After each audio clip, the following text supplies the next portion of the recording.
Hello friends, welcome to our channel learn for success. আজকে আমরা দেখব ডিএলএড পার্ট 1 ইভিএস সাজেশন সম্পর্কে কিছু গুরুত্বপূর্ণ প্রশ্ন। তো প্রথমেই প্রশ্নের মান 2-এ 1 নম্বর প্রশ্ন, পরিবেশের সংজ্ঞা দিন। পরিবেশকে কয় ভাগে ভাগ করা যায় ও কী কী? 2 নম্বর প্রশ্ন, পরিবেশবিদ্যা কাকে বলে? পরিবেশবিদ্যার দুটি বৈশিষ্ট্য লিখুন। 3 নম্বর প্রশ্ন, পরিবেশ শিক্ষার লক্ষ্যকে কয় ভাগে ভাগ করা যায় ও কী কী? 4 নম্বর প্রশ্ন, ভারতে যে কোনো 4টি পরিবেশগত সমস্যা উল্লেখ করুন। 5 নম্বর, খাদ্যকে কয় ভাগে ভাগ করা যায় ও কী কী? 6 নম্বর প্রশ্ন, পরিবেশ বিজ্ঞান শিখনে কয়েকটি পদ্ধতির নাম লিখুন। 7 নম্বর প্রশ্নে, জোয়ার ভাটার কারণ উল্লেখ করুন। 8 নম্বর প্রশ্ন, অনুশিক্ষণের দুটি বৈশিষ্ট্য লিখুন। পাঠ্যক্রম প্রণয়নের দুটি নীতির উল্লেখ করুন। 9 নম্বর প্রশ্ন, মূল্যায়নের দুটি উপকরণের নাম করুন। 10 নম্বর প্রশ্ন, শিক্ষার অধিকার আইন 2009 এর মূল বক্তব্য কী ছিল? 11 নম্বর প্রশ্ন, খবরের কাগজ কোন ধরনের শিক্ষা উপকরণ এবং কেন? 12 নম্বর প্রশ্ন, শিশুকেন্দ্রিক শিক্ষা বলতে কী বোঝায়? 13 নম্বর প্রশ্ন, সুষম খাদ্যের প্রয়োজনীয়তা কী? 14 নম্বর, বায়ুবাহিত, জলবাহিত এবং কীটপতঙ্গবাহিত দুটি করে রোগের নাম লিখুন। 15 নম্বরে, নির্মিতিবাদ কী? নির্মিতিবাদের দুটি বৈশিষ্ট্য লিখুন। 16 নম্বর, পাঠ্যক্রমের দুটি বৈশিষ্ট্য লিখুন। 17 নম্বর, পাঠ্যক্রম ও পাঠ্যসূচির মধ্যে 4টি পার্থক্য লিখুন। 18 নম্বর প্রশ্ন, নিরবচ্ছিন্ন ও সার্বিক মূল্যায়ন কাকে বলে? এর দুটি প্রয়োজনীয়তা লিখুন। 19 নম্বর, শিখনে DWL এর অবদান কী? 20 নম্বর, মানুষের কী কার্যকলাপের ফলে পরিবেশের পরিবর্তন হয়?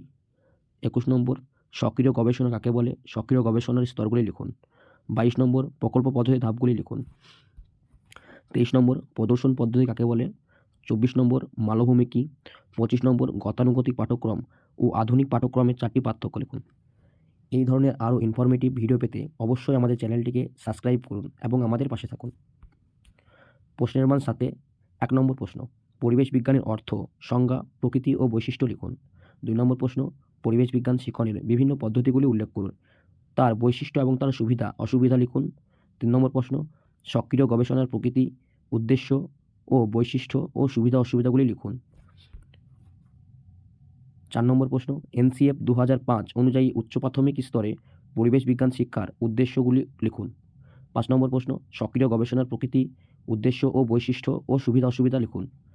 6 নম্বর প্রশ্ন, বায়ু দূষণ, জলদূষণ ও স্থল দূষণের কারণ ও ফলাফলগুলি আলোচনা করুন। তুন্দ্রা শব্দের অর্থ কী? তুন্দ্রা অঞ্চলের ভাগগুলি লিখুন এবং এখানকার উদ্ভিদ ও প্রাণী সম্পদের বিশদ বিবরণ দিন। 8 নম্বর প্রশ্ন, আবিষ্কার পদ্ধতি কাকে বলে? এই পদ্ধতির প্রধান স্তরগুলি সম্বন্ধে সংক্ষেপে লিখুন। 9 নম্বর প্রশ্ন, সমস্যা সমাধান পদ্ধতি কাকে বলে? সমস্যা সমাধান পদ্ধতির স্তরগুলি উল্লেখ করুন। সমস্যা সমাধান পদ্ধতির বৈশিষ্ট্য, সুবিধা অসুবিধাগুলি লিখুন। প্রশ্নের মান 16। 1 নম্বর, 3য় থেকে 8ম শ্রেণী পর্যন্ত পরিবেশ যে কোনো একটি বিষয় নিয়ে একটি অনুপাট্টিকা অথবা একটি ব্যাপ্ত পাট্টিকা রচনা করুন। 2 নম্বর প্রশ্ন, প্রাথমিক স্তর থেকে পরিবেশের যে কোনো একটি একক নিয়ে একটি পারদর্শিতার অভিক্ষা রচনা করুন। 3 নম্বর প্রশ্ন, প্রকল্প পদ্ধতি কাকে বলে? এই পদ্ধতির স্তরগুলি সম্পর্কে আলোচনা করুন। 7ম শ্রেণীর পরিবেশ ও বিজ্ঞান বিষয়ের একটি পাঠ একক নির্বাচন করুন। এই এককটি প্রকল্প পদ্ধতিতে কীভাবে পড়ানো যাবে তা উল্লেখ করুন। যদি এই ভিডিওতে আপনারা উপকৃত হন তাহলে অবশ্যই একটা লাইক করবেন এবং বন্ধুদের মধ্যে শেয়ার করবেন। ধন্যবাদ।